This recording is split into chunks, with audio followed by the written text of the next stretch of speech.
Hello, perceptive viewers, and welcome to Planet Earth, Our Loving Home.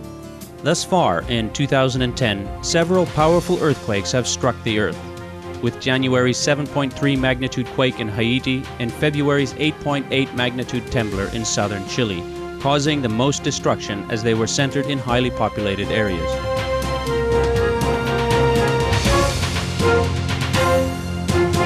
Dr. Jim Goltz, the Earthquake and Tsunami Program Manager for the Preparedness Division of the California Emergency Management Agency, USA, has been involved in earthquake research, planning, preparedness, and mitigation for 35 years. In this second part of our two-part interview with Dr. Goltz, he offers more sensible advice on earthquake preparedness and survival. When speaking to the public on the subject, he strongly emphasizes that running during an earthquake is unsafe.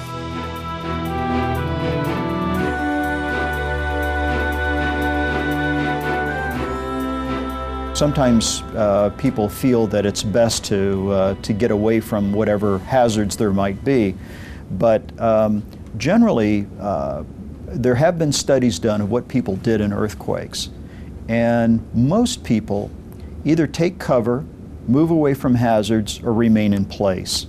We had an earthquake up near the town of Eureka in Northern California in January, I think about a week before the Haiti earthquake. But on surveillance cameras, we noticed that a lot of people were running out of stores. One of the areas in which people feel least secure is in a public place. Sometimes it's open, like a mall, or sometimes it's enclosed. But generally, again, we recommend that people not run. If you're in a stadium, remain in place. You know, don't run for the exits. Those areas where you're least familiar, that's the area where it's most important to remember not to run. Generally, people do pretty well in their own homes because it's a familiar place. To keep telephone communication systems functioning normally after a trembler, experts say not to use them except to report emergencies. We recommend that people not make phone calls except for emergency calls following an earthquake, because the system does get overloaded. Typically you have damage to telecommunications equipments, to cell towers and other things. So we recommend that people, if at all possible, stay off the telephone. It's probably a good idea to have someone who is some distance away, a relative, for example, who you contact once, and that person will inform your relatives and friends around the country that you're okay. If the building one is in becomes damaged by a quake, there are several key points to keep in mind. Earthquakes, large earthquakes, particularly where there are structural collapses, create a tremendous amount of dust. And so you do want to protect your lungs and, you know, protect your breathing. I would recommend using masks or a handkerchief or something, yeah, to keep the dust out. If one is trapped after an earthquake, the most important thing to do is stay calm and inform others that you need help. I think, first of all, you should verbalize. You should shout. You should indicate that you need help. If you actually can hear people digging, you should knock or use something to make a repetitive noise to let rescuers know that you're alive. But verbalization is probably the best thing. Typically, people find those trapped in debris by hearing their voices. Yeah. But also, you know, rapping on something, a pipe or, you know, concrete, something that resonates is also a good policy. Getting ready ahead of time for a possible earthquake is crucial. What are some steps one should take? Now, as far as preparedness, we recommend that people keep a supply of water. Water is extremely important. Food is as well, But one of the things you should understand about food is that typically we have things stored in our refrigerators, and very often we use the electrical utilities after a big earthquake. Everything in your refrigerator is going to have to be eaten pretty quickly. So food is less important than water. You must have water. There are many systems now to purify water. I think it grew out of the trend of people going hiking and backpacking where water had to be purified, but it can be done by pill. There are types of tablets. There are also water purification systems that can be purchased. But basically, I think the best thing to do is just have tap water, bottled water. That's probably the best thing, just to store. Okay. And typically a couple of gallons a day per person. We also recommend that people keep additional supplies of medication that they need, that they have a battery operated radio to obtain information after the event, that they have a flashlight with extra batteries, first aid kit, also the understanding of how to turn off your utilities if need be. But we recommend that people turn off their gas only if they smell gas. So those are some of the things that people can do. As far as the house itself is concerned, we recommend that people get positive catch latches for their cupboards in the kitchen, that they secure tall, heavy furniture, refrigerators and bookcases and mirrors and other objects that could fall and cause damage, particularly breakage.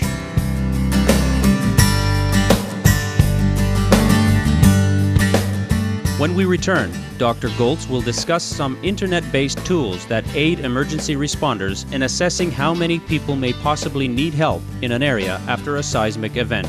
Please stay tuned to Supreme Master Television.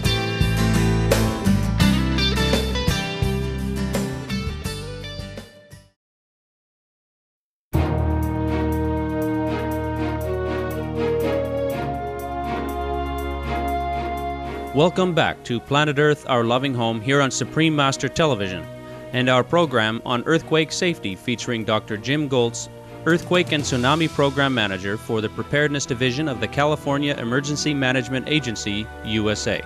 To help communities affected by a quake as quickly as possible, officials in the U.S., such as Dr. Goltz, rely on shake maps, generated by the United States Geological Survey to predict the extent of the damage.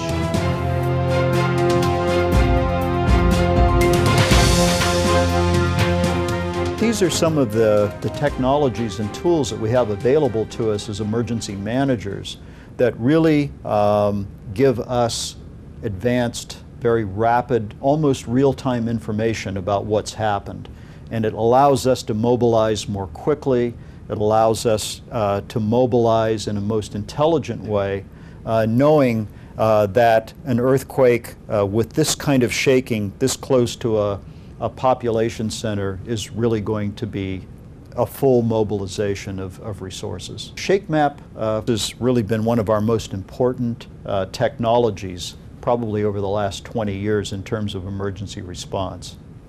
It gives you information about the earthquake itself, in this case an aftershock of the Chile earthquake, but it also gives you a sense of how much exposure there was to various levels of ground shaking. And you can see that that this is color-coded to correspond to levels of shaking.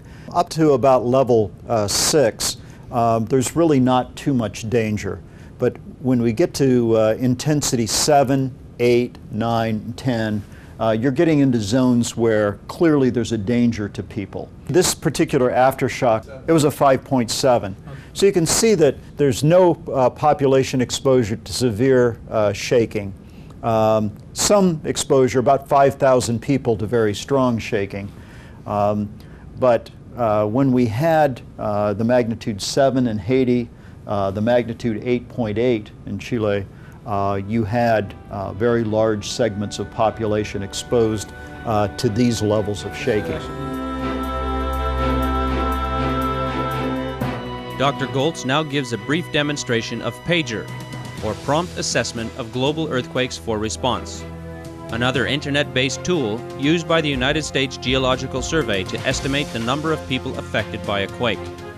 He uses the February 2010 Chilean earthquake as an example.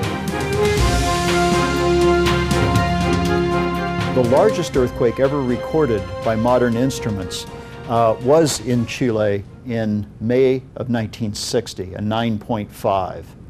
Now, this was also a very big earthquake, and you can see over 3.5 million people exposed to shaking intensity 8. There was damage in Santiago, which is the largest city that was involved in the earthquake, but it was over 200 miles from the epicenter. So to some extent, it probably wasn't exposed to the highest intensities, but nevertheless, there was damage. But these coastal towns along here were not only hit by the earthquake, but they also had a local tsunami here that also caused fatalities. This is one way that we find out fairly quickly that we've got a serious problem. Those living in coastal areas are at greatest risk of being affected by an earthquake-induced tsunami. One should always listen to announcements by local authorities to learn if evacuation is required. Sometimes an underwater landslide can trigger a tsunami, but it would tend to be very localized. Tsunamis are generated typically by very large earthquakes in subduction zones along the plate boundaries. This was the case with the earthquake in Chile. And this was the case with the Sumatra earthquake and Indian Ocean tsunami. Very large earthquakes. In Chile, a magnitude 8.8. In Sumatra, the earthquake was between a 9 and a 9.3. So these earthquakes generate tsunamis, and basically what you have is a column of water that goes all the way from the top to the bottom of the ocean and moves across the ocean very, very quickly, about the speed that a jet airliner flies. So let me use the example of the Chile earthquake and the tsunami that it generated. The earthquake in Chile happened about 3:30 in the morning local time, but about 10:30 our time, 10:30 in the evening on Friday night. And we knew within about 2 hours that it had generated a tsunami. If the earthquake is centered nearby and one is on the beach, quick action may be needed. If they feel an earthquake that lasts more than 20 seconds, if it's strong enough to knock them off their feet and they're on the beach, they need to move inland right away. Human beings are not the only ones affected by quakes. Our animal companions are also impacted. Sometimes pets will perceive a P wave, which is sort of the sound wave before the stronger shear waves arrive.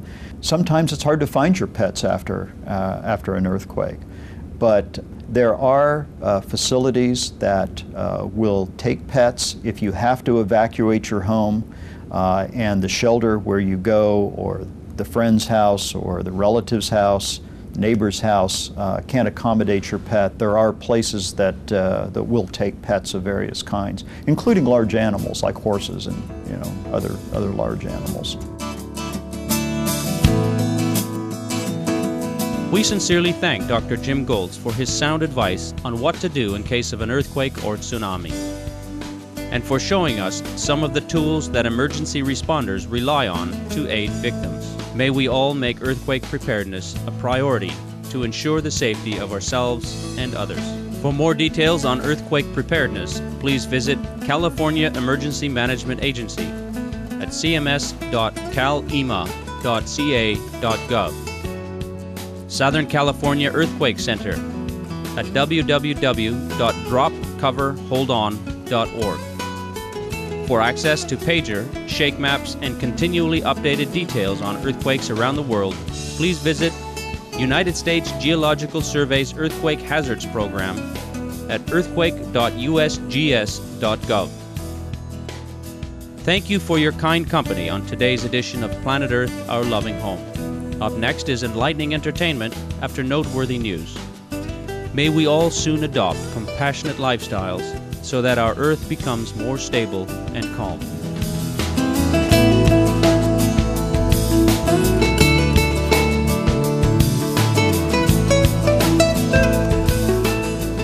For more details, please visit www.suprememastertv.com/PE.